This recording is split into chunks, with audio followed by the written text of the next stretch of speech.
Hey guys, it's Siobhan with A Single Woman's Chronicles, and it is story time, and it is sponsored by, well, it's not really sponsored by, but I'm drinking Hennessy and Red Bull today. So I am in Virginia, and we are on day 9, perhaps, of this coronavirus pandemic. Stay in your house, social distancing, social isolation situation. I'm okay with it because, like, to the core, I'm an introvert. So being alone doesn't really make me, I don't know. I mean, I like being social with my friends, but I'm okay being home alone. Anyway, let's get to story time. So with the permission of one of my friends, I am able to tell this story. And of course, I'm not going to say any names and all that stuff to protect the innocent. So one of my friends, we were talking, one of my girlfriends. So we're going to call this single and dating story time. So one of my friends went to a day party or a party recently, and she met this guy. And she noticed the guy, like, kind of staring at her across the bar or whatever, trying to get her attention. But you know how us ladies do. Sometimes we just don't pick up on that. So she didn't pick up on it right away. And then she was with a few of her friends, and he goes over to one of her friends and kind of like, put the nugget out there that he was interested. So in rare fashion, she followed up and she introduced herself to the guy. And, that day at the day party, they exchanged numbers. It was cool. He was cool. They were dancing, drinking, all of the things. So after the party, he texted her, he called, which is very odd these days. Because if you ever notice that nowadays, dating, the guy doesn't call right away, or they get caught up in these random ass texts that make no sense, emojis and all that shit. When you 40 and up, you don't got time for that.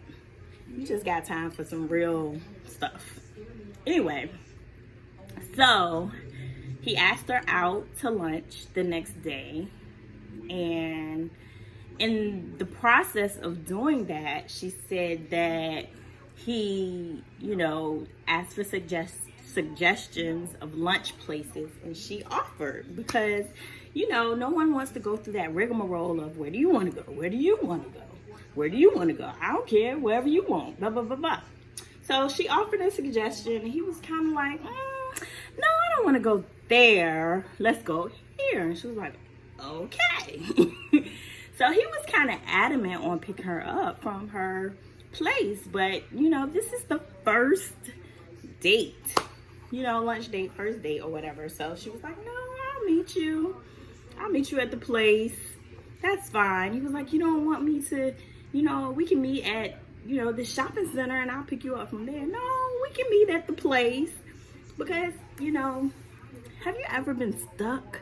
Have you ever had a man pick you up for a date, and a first date at that, and that shit ain't worked out, and you got to stay until they ready to? So anyway, I got a call. Anyway, so she leaves. They agree on a place to meet. She goes to meet him, and the lunch is good. Like, they have lunch. They have a couple of drinks. They talk about the things that they like to do, which included drinking. And he was like, oh, well, if you like, to drink, let me take you somewhere. So he takes her so she leaves her car at the place, number one. He takes her to a bootlegger house. Now, this is the very first date. So he takes her to a bootlegger house, and it actually was all right. Like, old people, she said, and she said, they talked or whatever, had a good time. But in the process of the conversation, he told her his last name. Now, so after all of that, he takes her back to her car. She goes home. Good, we're good. You know, he's still kind of texting, you know, making contact or whatever with her and everything like that. So because she was feeling the dude, she decided to do her due diligence, which I think at this point in time, all of us should do a little due diligence when we're single and dating, because you just never know. So she went on Facebook and she put in his first and last name. His page came up. It was semi-private, but you could still see posts that he was tagged in. So in the midst of the conversation that she had with him, he did, you know, let her know that he had 5 kids. He had never been married. You know, his youngest kids were graduating seniors, you know, all that stuff. So, you know, she's scrolling, trying to see what's going on, like we tend to do these days. And one of the posts from one of his kids, who was older, was of a baby shower that happened, I think she said in November. So, you know, at this age, you're thinking, okay, they're having a baby shower. One of his kids is having a baby. He's about to be a granddad, all of those things. Well, turns out that the baby shower was for him. And one of the kids, in one of the pictures, she said that all of the kids had their hands, had 6 fingers up, meaning that this child was going to make child number 6. Child number 6 with their stepmom. So, of course, being the person that she is, the woman that she is, we tend to go down the rabbit hole of seeing who these people are. So she ended up clicking on the stepmom's Facebook page, and lo and behold, it's pictures of him and her, and she's wearing a ring. So you would make the assumption that either they're married or they're engaged. And granted, some shit might have popped off between November and now, between them. But why he say that on the date? Like, he was being honest about everything else, but he didn't tell her that.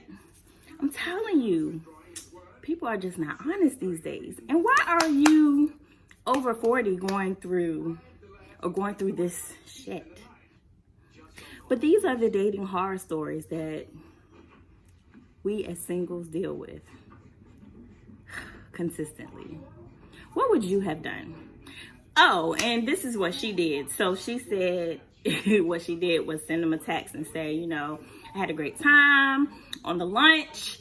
However, I'm not going to be able to date you. It was good meeting you, blah, blah, blah. And then she blocked him. And that was that. And I agree with that, because why do you want to know why? You don't even know the dude from Adam. So it's no need for him to explain to you the why. Is that going to make the situation better? Or is he going to tell another lie? So on and so forth. Move on with your life. I think we tend to get stuck on those things, trying to figure out or find out why, whatever, when it really, really doesn't matter, because the damage has been done. So that's story time. I hope you liked it. And I'll talk to you guys again soon.